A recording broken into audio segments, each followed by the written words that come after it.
নমস্কার। ভাটা theatre labour cultural অর্গানাইজেশনের পক্ষ থেকে উপস্থিত সবাইকে আন্তরিক শুভেচ্ছা। মঞ্চে আছেন আমাদের পরিতোষ দা, আমাদের একজন নাট্য অভিনেতা, আছেন সরজিৎ চট্টোপাধ্যায়, বিশিষ্ট সঙ্গীত শিল্পী এবং আমাদের একজন অভিনেতা, আছেন বিশিষ্ট প্রাবন্ধিক এবং নাট্য সমালোচক রঞ্জন গঙ্গোপাধ্যায় মহাশয়, এবং আছেন আমাদের নাট্যবন্ধু প্রফেসর স্বপন চৌধুরী। আমরা এখন প্রথমে রঞ্জনদার কাছে শুনবো আমরা বিশ্ব নাট্য দিবসের কিছু কথাবার্তা, তার ইতিহাস, তার ভালো লাগা মন্দ লাগা, এবং এই সময়ের মধ্যে দিয়ে আমরা কীভাবে থিয়েটারে যাচ্ছি, বিশ্ব নাট্য দিবস কীভাবে আমাদের উপরে আলোকপাত করছে, সেটা আমরা একটু রঞ্জনদার মুখে শুনে নেব। রঞ্জনদা। আসলে প্রথমেই আমি ভাটা লেবার থিয়েটার অর্গানাইজেশন সমস্ত বন্ধুদের অকুণ্ঠ ভালোবাসা এবং বিশ্ব নাট্য দিবসের শুভেচ্ছা জানাচ্ছি, এবং সম্মিলিত যারা শ্রোতী মণ্ডলী এবং তাদেরও আমার নমস্কার। আসলে আজকে 31 মার্চ আমার খুব ভালো লেগেছে এই জন্য যে বিশ্ব নাট্য দিবস 27শে মার্চ হওয়া সত্ত্বেও 31শে তারা করছেন। অর্থাৎ এর মধ্য দিয়ে একটি নাট্যগোষ্ঠী একটা বার্তা আপনাদের কাছে পৌঁছে দিচ্ছে যে বিশ্ব নাট্য দিবসে কোনো নির্দিষ্ট দিন হয় না। পৃথিবীর প্রতিটা দিন আমরা সারা বছরে বিশ্ব নাট্য দিবসের যে মর্মবাণী, সেই বাণী আমরা পৌঁছে দিই থিয়েটারের মধ্য দিয়ে, আমাদের জীবনাচরণের মধ্য দিয়ে আমাদের পৌঁছে দেওয়ার কথা। তো সেই দিক থেকে আমি একটা অন্য রকম শুভেচ্ছা অভিনন্দন জানিয়ে রাখলাম। আসলে যেটা খুব বলার কথা, এই যে আজকে বা 27শে মার্চ বলুন বা আজকে 31 মার্চ, আমরা এই দিনটাতে গোটা পৃথিবীর প্রত্যেক কোণে যে সমস্ত থিয়েটারের মানুষরা আছেন তাদের কাছে আমরা পরস্পর একটা বার্তা দিতে চাই, সেটা হচ্ছে সৌহার্দ্যের বার্তা। আমরা সৌহার্দ্যের বার্তা দিতে চাই এবং আমরা ভাবনার আদান প্রদান আমরা ঘটাতে চাই, এবং আমরা এমন একটা পৃথিবীর স্বপ্ন দেখি যে পৃথিবীর স্বপ্ন বিশ্ব নাট্য সংস্থা আমাদের কাছে পৌঁছে দিয়েছে। সেটা হচ্ছে ক্ষুধা, দারিদ্র, যুদ্ধ মুক্ত একটা পৃথিবী এবং প্রীতিময় পৃথিবী, যেখানে মানুষের কোনো জাত ধর্ম এসব নিয়ে মানুষ লড়বে না। মানুষ মানে মানুষ।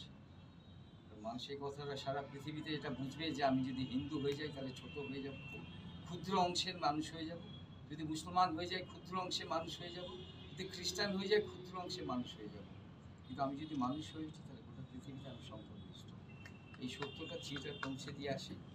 তো সেই সত্যের কথা আমরা বলি। আমি প্রথমে অনেকে আছেন যে এখানে যারা হয়তো ইন্টারন্যাশনাল থিয়েটার ইনস্টিটিউট বা ITI যাকে আমরা বলি, বিশ্ব নাট্য সংস্থা, তার ইতিহাসটা জানেন না।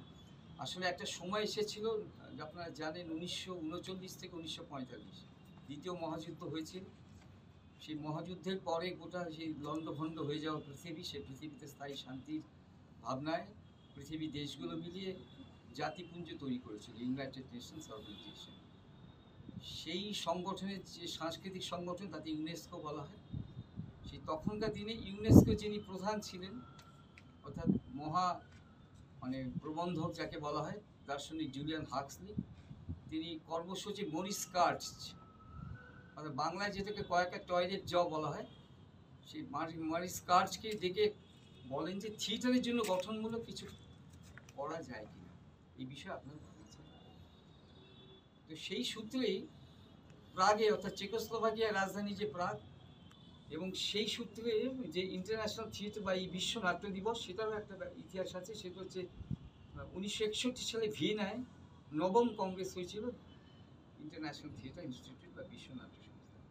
তখন ফিনল্যান্ড থেকে যিনি ছিলেন প্রতিনিধি, তিনি একটি প্রস্তাব আনলেন যে এই যে আমরা পৃথিবী জুড়ে থিয়েটারের কাজটা করি, তা আমাদের এই ভাবনার যে আদান প্রদান, বা ধরুন কেউ একটা ভালো কাজ করলো, সেটা যদি পৃথিবীর অন্য প্রান্তে পৌঁছে দেওয়া যায়, একটা নতুন ধরনের পরীক্ষা নিরীক্ষা করলো, সেটা যদি পৌঁছে দেওয়া যায়, এবং সেই সৌহার্দ্যের বার্তা বা রাজনীতির বার্তা যদি আমরা পৌঁছে দিতে পারি, সেরকম একটা দিনকে আমরা যদি ঠিক করতে পারি যে কোনো একটা দিন, সেই দিন সারা পৃথিবীর থিয়েটার কর্মী 27শে মার্চ 1962 থেকে আমাদের বিশ্ব নাট্য দিবস গোটা পৃথিবীতে পালিত হওয়া শুরু হয়।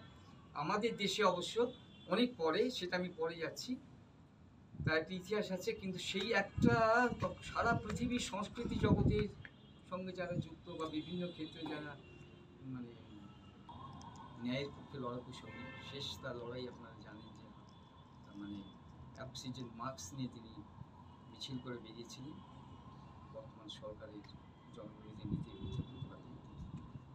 যাই হোক, সেই গিরিশ কারনাট সেই বাণী লিখতে গিয়ে একটা সাংঘাতিক কথা বলেছিলেন। সেই কথাটা সবাই বলে আজও, যে বলেছিলেন থিয়েটার যখনই নিরাপদ দূরত্ব খুঁজবে তখনই সে তার মৃত্যুবরণে শুরু করবে। একটা সাংঘাতিক কথা। তিনি পৃথিবীর ইতিহাসে যত থিয়েটার হয় আজ পর্যন্ত, থিয়েটার এমন একটা শিল্প যখন সে নিরাপদ হতে চাইবে, যে রাষ্ট্র আমায় কিছু বলবে না, আমি এমন থিয়েটার করবো, আমি রাষ্ট্রের দিক থেকে অনেক রকম সুযোগ সুবিধা আমি পাবো, তাহলে সেই থিয়েটার কিন্তু কখনোই থিয়েটার থাকে। আমরা কেউই সেরকম থিয়েটার করি না বা করতে চাইও না। আমাদের সমস্ত থিয়েটারের কোনো না কোনো জায়গা থেকে একটা প্রতিবাদ থাকে, একটা মানবতার প্রতি কথা থাকে, মনুষ্যত্বের অপমানের বিরুদ্ধে আমরা প্রতিবাদ করি, আমরা সুন্দর পৃথিবীর স্বপ্ন দেখি, সুন্দর থিয়েটার জিনিস কারণ সেই কথা, সেই জন্য খুবই ইম্পর্টেন্ট কথা। এবং সেই যে